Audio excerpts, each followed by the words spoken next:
Olá, meus amigos, olá, minhas amigas de todo o Brasil. Sejam todos bem-vindos a mais um programa Prova Final. Um programa feito para você que está se preparando para o exame da OAB, para você que está se preparando para concursos públicos ou para você que quer conhecer um pouco mais sobre os seus direitos. Permitam-me apresentar, meu nome é Flávio Martins. Sou professor, um dos apresentadores do programa Prova Final e professor de Direito Constitucional da Rede de Ensino Luiz Flávio Gomes. Esse programa Prova Final, é um programa feito na parceria TV Justiça e Rede de Ensino Luiz Flávio Gomes. Como eu dizia para vocês, esse programa Prova Final é um programa muito especial, dividido em 3 partes, dividido em 3 blocos diferentes. O primeiro bloco desse programa é intitulado Tema do Dia. É um bloco no qual o professor, no caso do programa de hoje eu, vou apresentar para vocês um tema importante dentro do direito brasileiro. E o tema do dia do programa de hoje, meus amigos, é um dos temas mais importantes dentro do direito constitucional. Eu estou falando de direitos políticos. Direitos políticos. Quem é que pode votar? Para quem o voto é proibido? Para quem o voto é facultativo? Pode o voto no Brasil ser transformado em facultativo? O preso pode votar? Será que o preso, aquele que foi preso em flagrante ou aquele que foi condenado, tem o direito de votar? E para o povo fazer um projeto de lei, quantas assinaturas são necessárias? Quantas assinaturas são necessárias para elaborar um projeto de lei de iniciativa popular? Essas e tantas outras questões responderemos durante o programa de hoje. Isso no primeiro bloco, o tema do dia. No segundo bloco, responderei a perguntas de todo o Brasil. Alunos de todo o país poderão fazer as nossas indagações acerca de temas importantes com relação aos direitos políticos. Esse segundo bloco é intitulado Pergunte ao Professor. Num terceiro e último bloco, responderei a questões que já caíram em exames anteriores da OAB. Questões que versam sobre o tema do dia. Esse terceiro e último bloco é denominado o X da questão. E assim como alunos e alunas de todo o Brasil podem fazer as suas indagações, você também pode. Mande a sua pergunta, mande o seu comentário ao nosso programa. O nosso e-mail é provafinal@lfg.com.br. Não mude de canal, não saia, não transfira o seu canal para outro, não desligue a televisão, porque a partir desse instante vamos falar sobre direitos políticos. E como eu disse para vocês, o primeiro bloco do programa de hoje, vamos começar agora, é exatamente o tema do dia.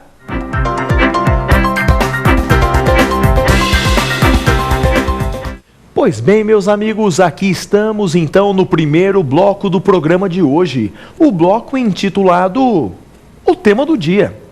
E o tema do dia do programa de hoje é exatamente direitos políticos. Vamos estudar esse tema que é um dos mais importantes do direito constitucional. A primeira pergunta que eu lhes faço é a seguinte: o que são direitos políticos, hein? O que são direitos políticos? Eu lhes respondo. Direitos políticos são todos aqueles direitos destinados a concretizar a soberania popular. Isso mesmo. Todos os direitos destinados a concretizar a soberania popular. Soberania popular que nós encontramos no artigo 1º, parágrafo único da Constituição. O artigo 1º, parágrafo único da Constituição, diz que todo poder emana do povo.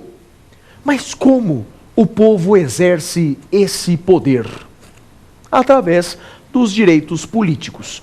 Direitos políticos que nós encontramos lá no artigo 14 da Constituição Federal, a partir do artigo 14 da Constituição Federal. Quais são esses meios? Quais são esses instrumentos através do qual o povo operacionaliza exatamente a sua soberania popular. Há vários instrumentos que podemos chamar de direitos políticos. Primeiro instrumento importante, meus amigos, é o que nós chamamos de plebiscito e referendo. Plebiscito e referendo. Existem no Brasil plebiscitos, referendos, eles podem ser convocados no Brasil? Podem. Ambos estão previstos na Constituição Federal. Ambos estão previstos no artigo 49. Sabia? E quem convoca plebiscito e referendo? Será que é o presidente da República que convoca plebiscito e referendo? Não. Quem convoca plebiscito e referendo é o Congresso Nacional, nos termos do artigo 49, inciso 15 da Constituição Federal. Portanto, é o Congresso quem convoca plebiscito ou quem autoriza a realização de referendo. Não é o presidente, é o Congresso Nacional. E quando, hein? Quando o Congresso Nacional convocará plebiscito, convocará referendo? Quando o Congresso faz isso? Quando quiser. Quando o Congresso quiser, ele poderá fazer isso. Aliás, o Congresso brasileiro fez isso não faz muito tempo com relação à lei da arma de fogo. Lembra disso? O Congresso decidiu perguntar ao povo brasileiro o que o povo achava sobre a proibição ou não da venda de arma de fogo no Brasil. Portanto, meus amigos, quem convoca plebiscito, quem autoriza referendo é o Congresso Nacional. E o Congresso fará isso quando ele quiser, quando ele achar conveniente. Não há previsão constitucional para que o presidente convoque plebiscito ou referendo, como acontece em outros países. Essa convocação do plebiscito, do referendo, se dá através de qual instrumento, hein? Se dá através de qual mecanismo? Eu explico para vocês. Isso se dá através de um decreto legislativo. Portanto, é um decreto legislativo feito pelo Congresso Nacional, através do qual ele convoca plebiscito ou autoriza referendo. Decreto legislativo é a resposta.